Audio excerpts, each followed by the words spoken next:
Olá! 130 anos da abolição da escravatura. Na tarde de 1888, a Lei Áurea era assinada pela princesa Isabel. Pesquisas indicam que o Rio de Janeiro recebeu mais de 2 milhões de escravos africanos. O desembarque era feito no Cais do Valongo, local que recebeu o título de Patrimônio Cultural da Humanidade pela Unesco. O Cais do Valongo faz parte do roteiro do Circuito Histórico e Arqueológico da Celebração da Herança Africana, um passeio organizado pelo Instituto dos Pretos Novos. O Câmara Rio Notícias Especial de hoje embarca nesse circuito em comemoração aos 130 anos da assinatura da Lei Áurea. A reportagem é de Renato Chapot.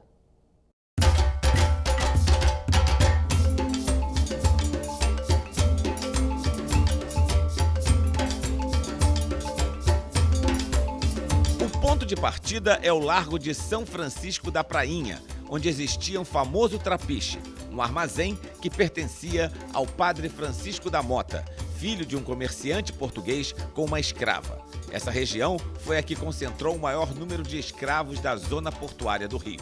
O Circuito de Celebração da Herança Africana foi criado em 2010 pelo Instituto dos Pretos Novos, uma ONG que existe desde 2005. Qualquer um pode participar do passeio, que é de graça e acontece todas as terças-feiras entre os meses de abril e novembro.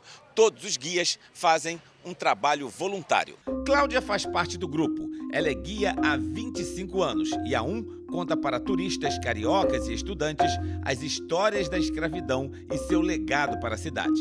As pessoas se surpreendem, primeiro pelo cantos, né, da nossa cidade, assim no centro, que eles não conheciam.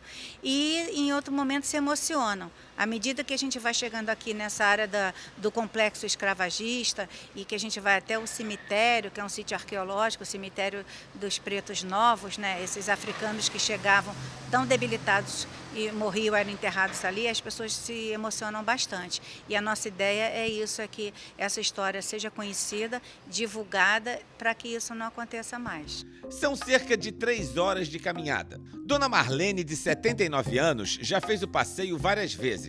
Ela diz que se emociona toda vez que volta e acha fundamental para as novas gerações. Eu acho muito importante, eles começam a descobrir o que é o Rio de Janeiro, sabe? Dão mais valor onde moram, sabe? Isso é muito importante para a gente, valorizar onde mora, para a gente lutar pelo melhor para essas pessoas. No trajeto, mais 5 pontos de passagem obrigatória para se entender um pouco da tragédia que atingiu os 10 milhões de negros africanos que foram trazidos para a América. Desses, 4 milhões vieram para o Brasil para trabalhar em plantações de açúcar, café e mineração. No Rio, eles chegavam no Cais do Valongo, um dos pontos do circuito por onde passaram, segundo os pesquisadores, 1 milhão de escravos. Mais tarde, no século XIX, o Império Brasileiro transformou e embelezou o local para receber Teresa Cristina, que seria, em 1843, mulher de Dom Pedro II e futura imperatriz do Brasil. Assim nascia o Cais da Imperatriz, aterrado em 1911 pelo prefeito Pereira Passos e redescoberto durante as obras para as Olimpíadas de 2016. Em julho de 2017, foi eleito pela Unesco Patrimônio da Humanidade. Só para vocês terem uma ideia, essa região funcionou como local de desembarque por cerca de 60 anos. Os 30 últimos anos do século XVIII e os primeiros 30 anos do século XIX. Em 1831, para ser mais precisa, houve a proibição do tráfico transatlântico. Então esse cais foi desativado. Outro ponto de destaque é a Pedra do Sal, onde se encontra a comunidade remanescente de Quilombos. O local foi tombado em 1984 pelo Instituto Estadual do Patrimônio Cultural. Aqui reuniam-se grandes nomes do samba, como Donga e João da Baiana. A Pedra do Sal era uma espécie de núcleo da região, conhecida como Pequena África, que ia do Porto até onde hoje fica o bairro do Estácio. Bem, pessoal, então resumindo aqui a importância da Pedra do Sal, representa esse ciclo, né, de resistência étnico-cultural, né, associado ao quilombo da Pedra do Sal. Então aqui estão preservados os valores culturais na religiosidade, na culinária, no próprio trabalho, que não dá para esquecer esse sofrimento, mas sobretudo na solidariedade, na resistência desse povo. A mexicana Fabiola Ponce diz que descobriu um rio que não existe nos cartões postais. Ela é estudante de turismo e está fazendo intercâmbio numa universidade carioca. Com os amigos de turma, decidiu participar do circuito da herança africana. Eu estou estudando turismo sustentável no México e eu sei que o Brasil é um país com muita cultura natural, muita cultura ademais histórica. Eu estive muito interessada nessa mistura de cultura africana, portuguesa e brasileira, é como muito interessante para mim e ademais sei que tem muitos atrativos culturais. Jean, um colega de turma, acredita que o passeio é fundamental para quem estuda turismo no Rio. Alguma coisa te surpreendeu aqui até agora? Sim, muitas coisas, principalmente sobre as construções das casas, que assim, ao meu ver, é muito semelhante a uma favela no morro, mas as casas não são daquele estilo que a gente está acostumado, sabe? Um estilo mais antigo, estilo antigo. E isso me interessa muito ver esse estilo bem presente aqui em muitas partes desse local. Entre subidas e vielas do Morro da Conceição, chegamos a esse belo jardim suspenso do Valongo, construído pelo prefeito Pereira Passos. Vocês sabem o que tem aqui, que a gente pode dizer que é de herança africana? O Espala de São Jorge. E só. Por quê? Porque esse lugar foi construído exatamente para apagar a história da presença desses negros.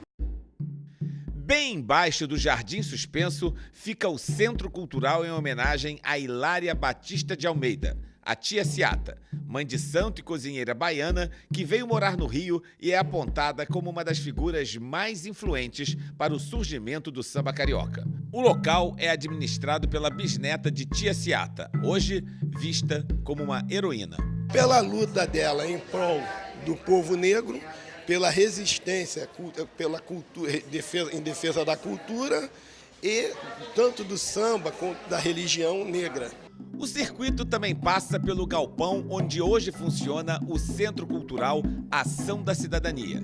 Ele já foi o primeiro armazém da Companhia Docas Dom Pedro II, construído pelo engenheiro André Rebouças, que trabalhou na reforma de portos e edificações do litoral.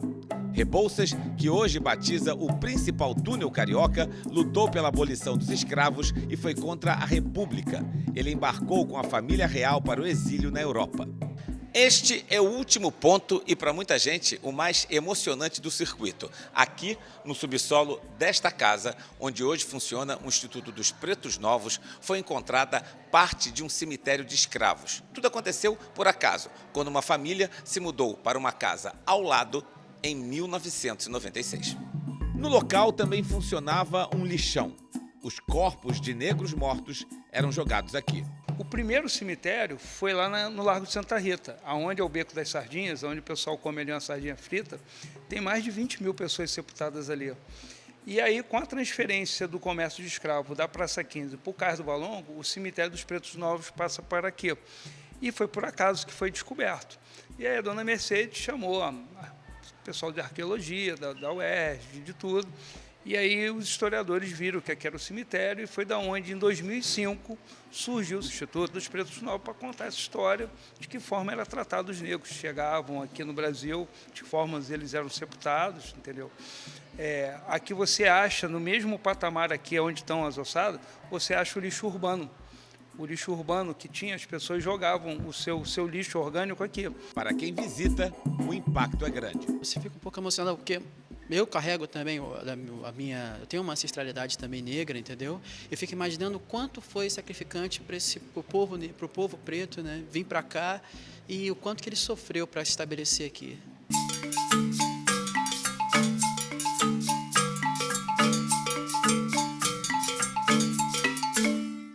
E o Câmara Rio Notícias especial de hoje fica por aqui. Até a próxima!